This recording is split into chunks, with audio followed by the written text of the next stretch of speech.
मला सांगा, एका बाजूला देशातल्या लोकसभेच्या निवडणुकीच्या रणधुमाळीच्या तुम्ही मैदानात, तुम्ही स्वतः उमेदवार आहेत, पण दुसऱ्या बाजूला मराठवाड्याला गारपिटीचा आणि वादळ वाऱ्याचा एवढा जोरदार तडाखा आहे. आंब्यांच्या बागा, केळीच्या बागा, सगळ्या बागांचं नुकसान आहे. तुम्ही आता खुद्द शेतामध्ये नेमकं तुमच्या डोळ्याला आलेलं चित्र जे काही बघताय त्याच्या अनुषंगाने आता मागणी प्रशासनाकडे आपण करणार आहेत का? सगळ्यात महत्वाचं, शेतकऱ्याची अवस्था अशी झाली आहे की आई जीव घालना आणि बाप भीक मागू देना अशी परिस्थिती आहे. कारण सरकारच्या शेतकरी विरोधी धोरणामुळे 11,000 रुपये क्विंटलचं सोयाबीन अक्षरशः 4,000 रुपयानं विकायची पाळी शेतकऱ्यावर आली. कांदा 60 रुपयाला गेला की केंद्र सरकारनं निर्यात बंदी केली.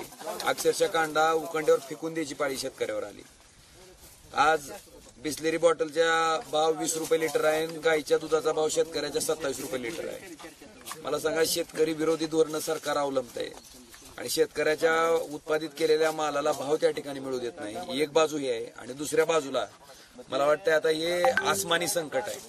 आपण बघितलं असेल, मोठ्या प्रमाणात काल धाराशिव लोकसभा कार्यक्षेत्रामध्ये मोठ्या प्रमाणात पाऊस, मला वाटतं पावसाळ्यात सुद्धा इतका मोठा पाऊस त्या ठिकाणी झाला नाही.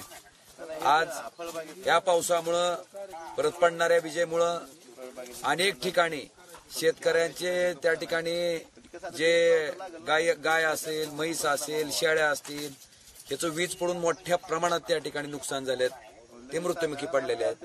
आणि सगळ्यात महत्वाचं की आता हातातोंडाशी आलेले आंबे आपण जर बघितले असतील तर सगळ्याच्या सगळं खाली सफरण झाले. अक्षरशः आता हे आंबे टाकून द्यायची वेळ आहे. आणि म्हणून माझी शेवटी बाकीचं काही राजकारण असलं, काही जरी असलं तरी सगळ्यात विनंती माझी एवढीच आहे की सरकारनं तातडीने ह्या शेतकऱ्याचे पंचनामे करावे आणि ताबडतोब भरीव स्वरूपाची मदत शेतकऱ्याला देण्याच्या बाबतीत सरकारच्या माध्यमातून त्या ठिकाणी तातडीनं पावले उचलली जावीत, ही कळकळीची विनंती आहे.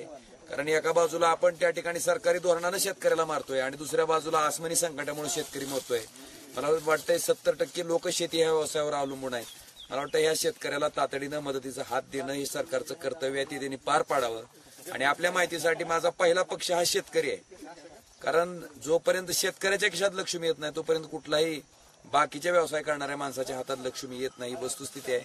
त्यामुळं झालेल्या नुकसानाची तातडीनं पंचनामे करावेत आणि त्यांना भरीव स्वरूपाची मदत शेतकऱ्यांना न जाणू. आता तुम्ही तुमची मागणी जी काही आहे ती लेखी स्वरूपामध्ये करा, कलेक्टरच्या माध्यमाकडून जाईल, ते सगळं होईल. तिकडून जर एखादा युक्तिवाद आला, सध्या आचारसंहिता चालू आहे, आमच्यावर त्याची बंधनं आहेत, त्याच्या अनुषंगाने तुम्ही राज्यपालांच्याकडे विशेष सवलत मागणार का? आपल्या माहितीसाठी प्रत्येकच गोष्टीला आचारसंहितेचं काही बंधन नसतं. जेव्हा अशी संकटाची परिस्थिती असते त्यावेळेस सरकार वेगळ्या पद्धतीने त्या ठिकाणी मदत करू शकते. मला वाटतंय आचारसंहितेचं बंधन करत बसण्यापेक्षा शेतकरी अडचणीत आहे आणि त्याला तातडीनं मदत केली पाहिजे.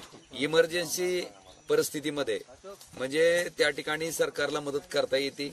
आणि निश्चित जर आचारसंहितेचं कारण पुढे करून सरकार चालढकल करत असेल तर निश्चित आम्ही तशा प्रकारची मागणी राज्यपाल महोदयाकडे सुद्धा करू. ओके.